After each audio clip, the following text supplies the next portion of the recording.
예전 학교 다닐 때 좋아하던 간식 중 한 가지가 줄줄이 소세지였습니다. 여러 개가 연결되어 계속 먹게 되었습니다. 이 줄줄이 소세지가 쭉 붙어 있는 것처럼 안 좋은 사람들도 줄줄이 연결되어 있습니다. 데이비드 차 문제가 있을 때 데이비드 차만 문제인 줄 알았습니다. 그런데 내연녀도 문제였고 폴리 선교사라는 사람도 문제였습니다. 폴리라는 선교사와 내연녀가 대화하는 것을 듣고 경악하였습니다. 데이비드 차는 자신을 깨시려고 하나님이 폴리와 같은 자를 자신에게 붙이셨다고 했는데요. 폴리 그리고 내연녀를 보면 데이비드 차가 어떤 존재였는지 엿볼 수 있습니다. 신사도 목회자들을 보면 줄줄이 문제가 있는 사람들입니다.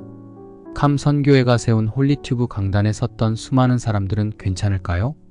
줄줄이 엮여 있다는 것은 우연의 일치일까요? 아니면 같은 색, 같은 방향, 같은 존재이지 않을까요? 육체의 일도 마찬가지입니다. 육체의 일도 서로 연결되어 있습니다. 육체에 속해 우리가 살아간다면 우리 안에는 육체의 더러운 것들이 줄줄이 연결되어 가득 채워집니다. 바울은 이런 부분을 어떻게 설명하고 있을까요? 갈라디아서 5장 16절에서 21절을 묵상하겠습니다. 19절에서 21절을 보면 육체의 일들이 열거되어 있습니다. 즉 음행과 더러운 것과 호색과 우상 숭배와 술수와 원수를 맺는 것과 분쟁과 시기와 분냄과 당 짓는 것과 불리함과 이단과 투기와 술 취함과 방탕함과 또 그와 같은 것들이 우리 속에 가득 있습니다. 성경은 또한 명확히 우리에게 말합니다. 이런 일을 하는 자들은 결단코 하나님의 나라를 유업으로 받지 못한다고 말입니다. 요한계시록은 어떤 자가 하나님 나라를 유업으로 받지 못한다고 하였나요? 계시록 22장 14절과 15절입니다.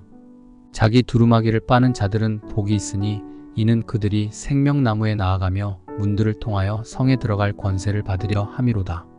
개들과 점술가들과 음행하는 자들과 살인자들과 우상 숭배자들과 및 거짓말을 좋아하며 지어내는 자는 다 성 밖에 있으리라. 주님은 두루마기를 빨기를 원하십니다. 누가 복이 있다고 하셨나요?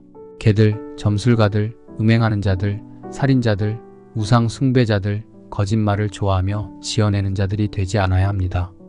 우리는 어떻게 이런 자가 되지 않을까요? 에베소서 5장 18절에는 이렇게 말합니다. 술 취하지 말라. 이는 방탕한 것이니 오직 성령의 충만을 받으라. 성령 충만해야 합니다. 성령 충만한 가운데 성령의 열매를 맺으며 사는 것은 술 취하여 육신의 열매를 맺으며 사는 것과 다른 삶을 말합니다. 갈라디아서 5장 16절에서 말씀하듯 우리는 성령을 쫓아 살아야 합니다. 16절에 바울은 우리에게 이렇게 호소합니다. 내가 이르노니 너희는 성령을 쫓아 행하라. 그리하면 육체의 욕심을 이루지 아니하리라. 성령을 쫓아 행하려고 해야 합니다. 지성적으로 뿐만 아니라 의지적으로 쫓아 행하려고 분투해야 합니다. 그렇게 노력해야 육체의 욕심을 이루지 않게 된다고 말씀합니다. 우리 자신을 돌아보아야겠습니다. 우리가 육체의 일에 빠져 있습니까? 우리가 이 세상에 사는 동안 우리는 죄의 영향으로 육신의 열매를 맺습니다. 그러기에 우리는 성령의 충만을 받고 성령의 열매를 맺어야 합니다. 그리고 다시 우리 스스로에게 질문해야 합니다. 왜 우리는 이러한 일을 하는 것이 죄인 줄을 알지 못합니까? 육신의 열매를 맺을 때 우리의 영적인 눈이 어두워지기 때문입니다.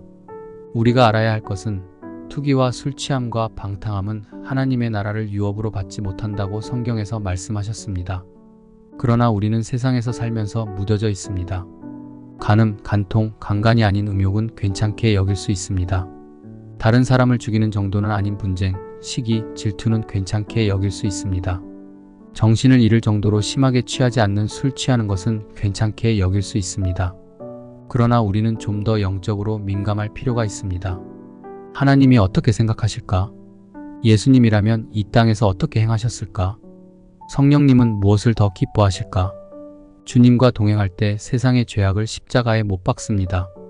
우리가 끊을 수 없는 죄악을 십자가에 못 박습니다. 내 자신 안에 육신의 정욕, 안목의 정욕, 이생의 자랑을 십자가에 못 박습니다. 이럴 때 주님은 우리 가운데 분노, 시기, 미움을 제거해 주십니다. 하나님을 사랑하는 마음으로 우리 지체를 사랑하게 하십니다. 이 세상과 만물을 사랑의 눈으로 보게 하십니다. 성령님이 계시면 내가 끊을 수 없는 쾌락, 재물에 대한 욕심, 음행을 끊을 수 있습니다. 성령님이 계시면 우리 안에 새로운 역사가 시작됩니다. 성령님이 계시면 성령의 열매를 맺게 됩니다. 오직 성령의 열매가 무엇이라고 말씀하나요? 갈라디아서 5장 22절은 이렇게 말합니다. 사랑과 희락과 화평과 오래 참음과 자비와 양선과 충성과 온유와 절제라고 합니다. 함께 갈라디아서 5장 22절, 23절 말씀을 읽어보겠습니다. 오직 성령의 열매는 사랑과 희락과 화평과 오래 참음과 자비와 양선과 충성과 온유와 절제니 이 같은 것을 금지할 법이 없느니라. 우리 가운데 어떤 열매가 있나요?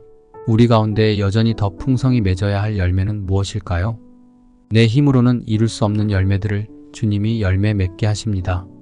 주님, 포도나무 가지처럼 제가 주님과 꼭 붙어 있게 하시고 풍성한 성령의 열매를 맺게 하여 주옵소서. 오늘 말씀 중 받은 도전 혹 은혜는 무엇인가요? 잠시 눈을 감고 기도하겠습니다.